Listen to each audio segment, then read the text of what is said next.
કેમ છો દોસ્તો? બધા મજામાં ને? દોસ્તો, હું અમૃત લિંબાચિયા આદર્શ ટ્યુશન ક્લાસ સંચાલિત આપણી યુટ્યુબ ચેનલમાં મિત્રો આપ સૌનું હાર્દિક સ્વાગત કરું છું. મિત્રો, આજના લેક્ચરની અંદર આપણે એક નવા યુનિટની શરૂઆત કરવાના છીએ. ધોરણ 10 વિષય વિજ્ઞાનની અંદર પાઠ નંબર 5 જૈવિક ક્રિયાઓ, લાઈફ પ્રોસેસ. ખૂબ જ અગત્યનો પાઠ છે દોસ્તો. આ પાઠની અંદર આપણે જે તમારું ધોરણ 10 નું પેપર આવે છે એના વિભાગ ડી ની અંદર 4 ગુણના 2 પ્રશ્નો પૂછાવાના છે દોસ્તો.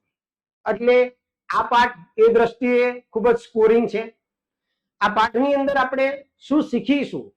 તો દોસ્તો, આ પાઠની અંદર આપણે જે જૈવિક ક્રિયાઓ, સજીવનું અસ્તિત્વ જાળવી રાખવા માટે જે ક્રિયાઓ જરૂરી છે એવી ક્રિયાઓનો અભ્યાસ કરવાના છીએ. જેમાં મનુષ્યનું પાચન તંત્ર, ત્યાર પછી એકકોષી પ્રાણી પાચન કઈ રીતે કરે, મનુષ્યનું શ્વસન તંત્ર, આપણા હૃદયની રચના, આ દરેક ખૂબ જ અગત્યના પ્રશ્નોની ચર્ચા આપણે આ યુનિટની અંદર કરવાના છીએ. આજનો ભાગ 1 છે દોસ્તો, ખૂબ જ અગત્યનો અને સ્કોરિંગ ચેપ્ટર છે. તો વિડીયોને સ્કીપ ન કરતા ધ્યાનથી જોજો અને સમજજો. એકદમ ઈઝી અને સરળ લેંગ્વેજમાં તમને સમજાવવાનો આકૃતિ સાથે પ્રયત્ન કરીશું દોસ્તો. તો શરૂઆત કરીએ આજના વિડીયોની. ચાલો તો દોસ્તો, પાઠ 5 ની અંદર આપણે શરૂઆત કરીશું જૈવિક ક્રિયાઓ. હવે જૈવિક ક્રિયાઓ એટલે શું? તો દરેક સજીવ એ પોતાનું અસ્તિત્વ ટકાવી રાખવા માટે જે ક્રિયાનો ઉપયોગ કરે છે એને જૈવિક ક્રિયાઓ કહેવામાં આવે. આવી જૈવિક ક્રિયાઓ કઈ કઈ છે દોસ્તો?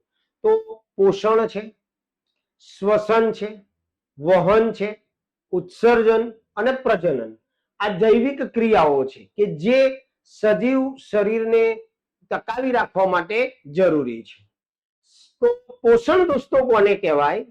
તો દોસ્તો, આપણે જે જમીએ છીએ, જે ખોરાક બહારથી આપણે લઈએ છીએ, એ ખોરાક લઈને એમાંથી આપણને જે શક્તિ મળે છે એને આપણે પોષણ કહીએ છીએ. તો એની વ્યાખ્યા છે કે સજીવો દ્વારા બહારથી ખોરાક મેળવવાની પદ્ધતિ. સજીવો દ્વારા બહારથી ખોરાક મેળવવાની પદ્ધતિ એને કહેવામાં આવે છે પોષણ.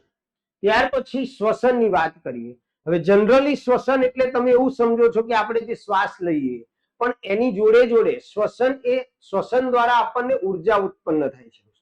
તો સજીવ કોષોની અંદર કોષીય જરૂરિયાત માટે, આપણું શરીર એ કોષોનું બનેલું છે અને આપણા કોષોમાં, આપણા શરીરની અંદર રહેલા જે કોષો છે એની જે જરૂરિયાત છે ઉર્જા મેળવવા માટેની, એ ઉર્જા પૂરી પાડવા માટે ગ્લુકોઝ જે છે, ગ્લુકોઝ જેવો જે ખોરાકનો સ્ત્રોત છે એનું ઓક્સિજનની હાજરીમાં અથવા તો એની ગેરહાજરીમાં વિઘટન થવાની જે ક્રિયા છે એને કહેવામાં આવે છે શ્વસન.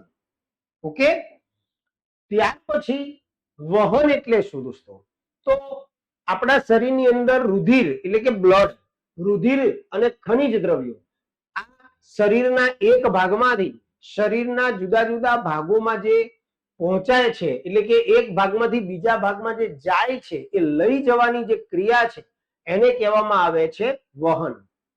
ત્યાર પછી ઉત્સર્જનની વાત કરીએ આપણે, તો શરીરની અંદર જે નકામા અને હાનિકારક દ્રવ્યો રહેલા હોય, એવા નકામા અને હાનિકારક દ્રવ્યોને કે જે નાઇટ્રોજન યુક્ત હોય એને આપણા શરીરની અંદરથી દૂર કરવાની જે ક્રિયા છે એને કહેવામાં આવે છે ઉત્સર્જન. શરીરમાંથી નકામા કે હાનિકારક નાઇટ્રોજન યુક્ત દ્રવ્યો દૂર કરવાની ક્રિયા એને કહેવામાં આવે ઉત્સર્જન. અને પ્રજનનની વાત કરીએ તો એ તો તમે જાણો જ છો કે સજીવો દ્વારા પોતાના જેવો એક સજીવ ઉત્પન્ન કરવાની જે ક્રિયા છે એને કહેવામાં આવે છે પ્રજનન. તો આ એવી ક્રિયાઓ છે કે જે આપણા શરીરને ટકાવી રાખવા માટે, સજીવના અસ્તિત્વ માટે જરૂરી છે. ચાલો દોસ્તો, ત્યાર પછી આગળનો પ્રશ્ન આપણે જોઈએ. તો હવે સજીવના પ્રકારો, પોષણના આધારે સજીવના પ્રકારો સમજાવો. પોષણના આધારે સજીવના પ્રકારો જણાવો. તો દોસ્તો, પોષણ 2 પ્રકારના હશે. એના આધારે સજીવના 2 પ્રકાર પડશે, એક સ્વયંપોષી અને એક વિષમપોષી. તો પોષણના આધારે સજીવના કેટલા પ્રકાર પડે બેટા? 2. પોષણના આધારે સજીવના બે પ્રકાર પડે, એક સ્વયંપોષી અને એક વિષમપોષી. હવે સ્વયંપોષી કોને કહેવાય? તો જે સ્વયંપોષી સજીવો છે, જેને આપણે સ્વાવલંબી સજીવો પણ કહીએ છીએ, તો આ સજીવો જે છે શું કરે? તો કે આ સજીવો સરળ દ્રવ્ય પાણી અને કાર્બન ડાયોક્સાઇડ, કયા બે પદાર્થ લીધા આપણે? પાણી અને કાર્બન ડાયોક્સાઇડ અકાર્બનિક સ્ત્રોત સ્વરૂપે મેળવે. પાણીને અને કાર્બન ડાયોક્સાઇડને અકાર્બનિક દ્રવ સ્ત્રોત સ્વરૂપે મેળવે એવા સ્વયંપોષી સજીવો. બીજી રીતે કહીએ સમજવા માટે, તો સ્વયંપોષી સજીવ એટલે કે જે સજીવ પોતાનો ખોરાક જાતે બનાવે એવા સજીવોને સ્વયંપોષી સજીવ કહેવાય. અને એની અંદર શું આવે? તો લીલી વનસ્પતિ અને કેટલાક જીવાણુ, આ બેનો સમાવેશ થાય. ત્યાર પછી વિષમપોષી પોષણ શું કરે? તો વિષમપોષી પોષણ એટલે શું? તો હવે આ પ્રકારના જે સજીવો છે એ અન્ય સજીવ ઉપર પોષણ માટે આધાર રાખે, એટલે જ વિષમપોષી.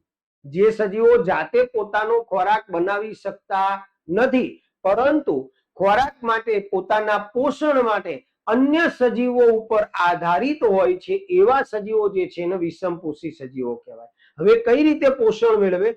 તો કે આ સજીવો બીજા સજીવોમાંથી જટિલ પદાર્થો, જો અહીંયા સરળ દ્રવ્યો હતા, અહીંયા જટિલ પદાર્થો ખોરાક સ્વરૂપે મેળવે અને પછી એનું રૂપાંતર સરળ પદાર્થોમાં કરે, સરળ પદાર્થોમાં એનું વિઘટન કરે, તો એવા સજીવોને આપણે વિષમપોષી સજીવો કહીએ છીએ.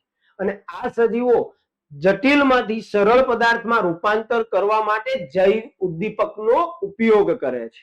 ઉદાહરણ તરીકે પ્રાણીઓ અને ફૂગ, એટલે કે આપણે બધા વિષમપોષી સજીવોની અંદર આવીએ. તો તમારો પ્રશ્ન હતો દોસ્તો કે પોષણના આધારે સજીવના બે પ્રકાર પડે, અને બંને વિશે આપણે ચર્ચા કરી. ત્યાર પછીની વાત કરીએ આપણે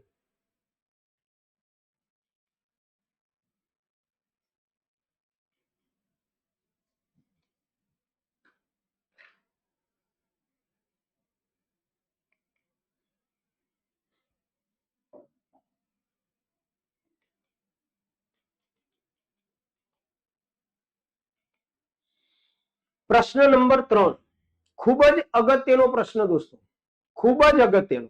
આનો પ્રશ્ન તમારે ધ્યાન રાખવાનો. સૌથી પહેલા તો પ્રકાશ સંશ્લેષણ એટલે શું, જેના વિશે તમે 8માં 9માં ભણીને જ આવ્યા છો. પ્રકાશ સંશ્લેષણ એટલે કે લીલી વનસ્પતિ એ જે પ્રકાશ સંશ્લેષણની ક્રિયા કરે છે, અને એમાં બીજો પ્રશ્ન આપણને આપેલો છે પ્રકાશ સંશ્લેષણનું સમીકરણ લખો, અને ત્રીજો પ્રશ્ન છે કે આ ક્રિયામાં થતી ઘટનાઓ જણાવો. તો દોસ્તો સૌ પહેલા આપણે પ્રકાશ સંશ્લેષણની વાત કરીએ તો લીલી વનસ્પતિ જે છે એ લીલી વનસ્પતિ ક્લોરોફિલ ધરાવે. દોસ્તો ક્લોરોફિલ એટલે હરિત કણ. ક્લોરોફિલ નો મતલબ થાય હરિત કણ. તો ક્લોરોફિલ ધરાવતા સજીવો કહેતા લીલી વનસ્પતિ. હવે આ લીલી વનસ્પતિ સૂર્ય ઉર્જા, પાણી અને કાર્બન ડાયોક્સાઇડ આ ત્રણેયનો ઉપયોગ કરે. કયા ત્રણ પદાર્થોનો પ્રકાશ સંશ્લેષણમાં ઉપયોગ થાય? તો સૂર્ય ઉર્જા, પાણી અને કાર્બન ડાયોક્સાઇડ આનો ઉપયોગ કરે અને સરળ કાર્બોદિત ગ્લુકોઝ સ્વરૂપે ખોરાક તૈયાર કરે. તો આ ક્રિયાને પ્રકાશ સંશ્લેષણ કહેવામાં આવે છે. ક્લોરોફિલ ધરાવતા સજીવો એટલે કે લીલી વનસ્પતિ સૂર્ય ઉર્જા, પાણી અને કાર્બન ડાયોક્સાઇડનો ઉપયોગ કરીને સરળ કાર્બોદિત ગ્લુકોઝ સ્વરૂપે ખોરાક તૈયાર કરે છે. આ ક્રિયાને પ્રકાશ સંશ્લેષણની ક્રિયા કહેવામાં આવે છે. હવે એનું સમીકરણ આપણે લખવાનું છે, ખૂબ જ અગત્યનું પૂછાશે. તો કયા બે પદાર્થોનો ઉપયોગ કરે છે બેટા? તો એક કાર્બન ડાયોક્સાઇડ ને એક પાણી. તો અહીંયા આપણે સંતુલિત સમીકરણ છે કાર્બન ડાયોક્સાઇડ અને પાણી, CO2 અને H2O, કાર્બન ડાયોક્સાઇડ અને પાણી. અહીંયા લખીશું આપણે ક્લોરોફિલ, ક્લોરોફિલ, અને અહીંયા લખીશું નીચે તીરની નીચે સૂર્યપ્રકાશ. 6CO2 પ્લસ 12H2O, એટલે કે પાણી અને કાર્બન ડાયોક્સાઇડ જોડે સૂર્યપ્રકાશનો ઉપયોગ કરે અને બનાવે શું? તો CHO6 જેને આપણે ગ્લુકોઝ કહીએ છીએ. ગ્લુકોઝનું અણુસૂત્ર છે આ CHO6 plus 6O2 plus 6H2O. તો આ તમારું આખું પ્રકાશ સંશ્લેષણ પ્રક્રિયાનું સમીકરણ છે બેટા, બરોબર ધ્યાન રાખજો. ત્યાર પછી ત્રીજો પ્રશ્ન આપણને આપેલો છે કે આ ક્રિયામાં કઈ કઈ ઘટનાઓ થાય. તો ત્રણ ઘટનાઓ છે. સૌ પહેલા શું થાય કે જે લીલી વનસ્પતિ છે એ લીલી વનસ્પતિમાં રહેલું જે ક્લોરોફિલ છે એ પ્રકાશ ઉર્જાનું કહેતા સૂર્યમાંથી આવતા પ્રકાશનું શોષણ કરે. ક્લોરોફિલ દ્વારા પ્રકાશ ઉર્જાનું શોષણ થાય. ત્યાર પછી પ્રકાશ ઉર્જાનું જે શોષણ થયું છે એનું રાસાયણિક ઉર્જામાં રૂપાંતર થાય ને પાણીના અણુનું વિઘટન થાય. અને ત્રીજી ક્રિયા જે કાર્બન ડાયોક્સાઇડનો વનસ્પતિ ઉપયોગ કરે છે એ કાર્બન ડાયોક્સાઇડનું ગ્લુકોઝની અંદર રિડક્શન થાય. આ ત્રણ ઘટનાઓ બને. અને આખો પ્રશ્ન ફરીને કહું છું, બહુ જ મોસ્ટ આઈએમપી છે બોર્ડ માટે પણ, એટલે તૈયાર કરી લેજો દોસ્તો. પ્રકાશ સંશ્લેષણની વ્યાખ્યા, એનું સમીકરણ અને એમાં સમાવિષ્ટ થતી ત્રણ ઘટનાઓ. ઓકે, ચાલો આગળ જઈએ આપણે. પ્રશ્ન નંબર 4.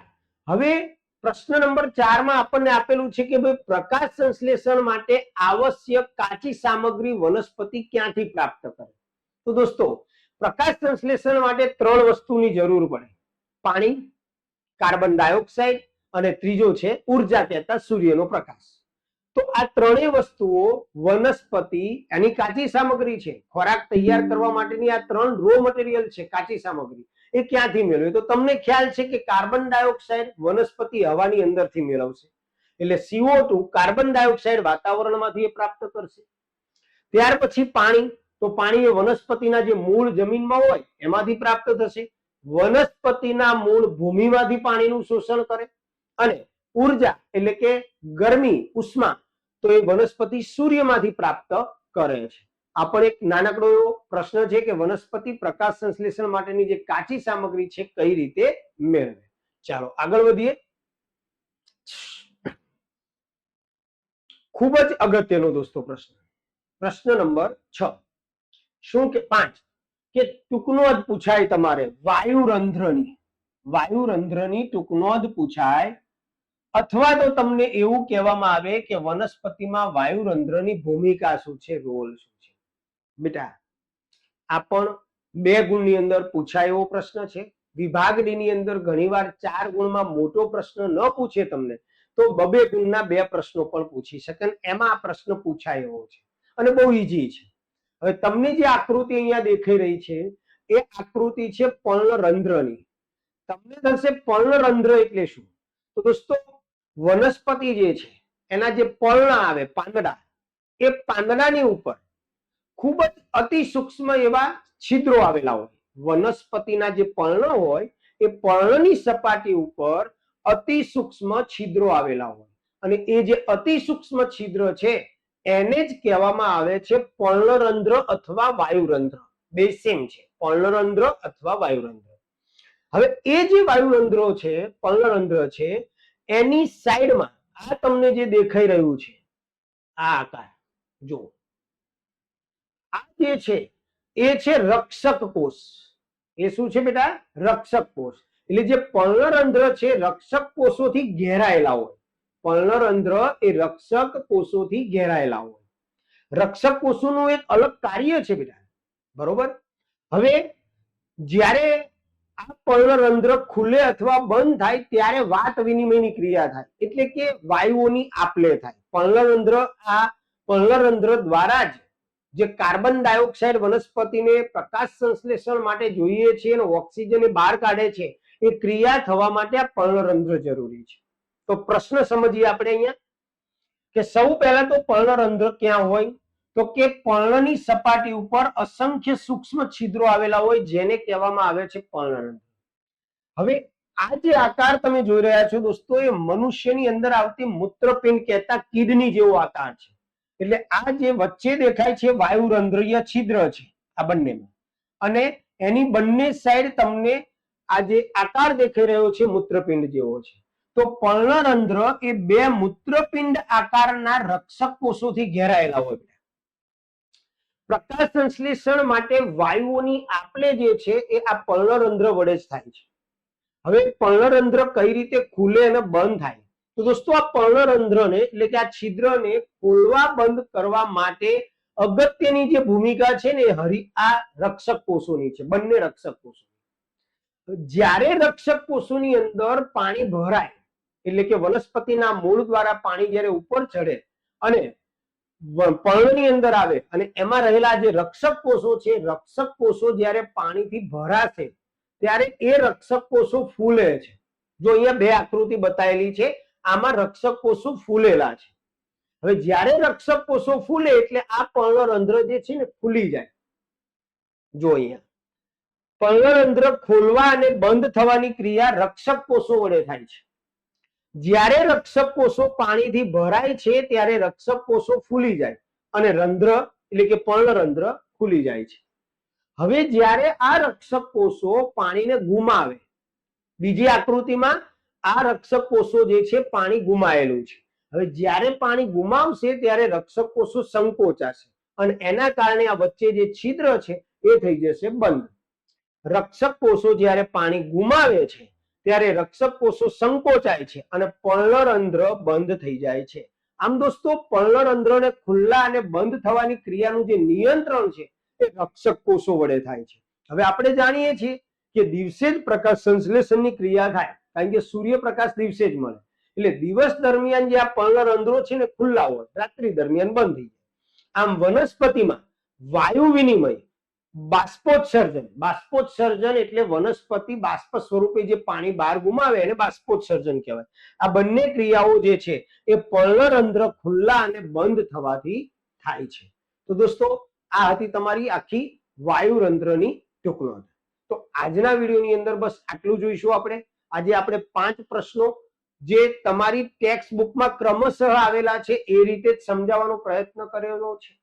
જો આપને અમારું કામ ગમે તો વિડીયોને લાઈક અને શેર જરૂર કરજો દોસ્તો, અને આવા અવનવા વિડીયો જોવા માટે અમારી ચેનલને સબસ્ક્રાઇબ કરવાનું ભૂલતા નહીં, જેથી કરી નવા બનનાર તમામ લેટેસ્ટ વિડીયો આપના સુધી પહોંચી શકે. ચાલો ત્યારે મળીશું નેક્સ્ટ વિડીયોમાં. ત્યાં સુધી આવજો, Tata, bye bye, C you, જય સ્વામિનારાયણ.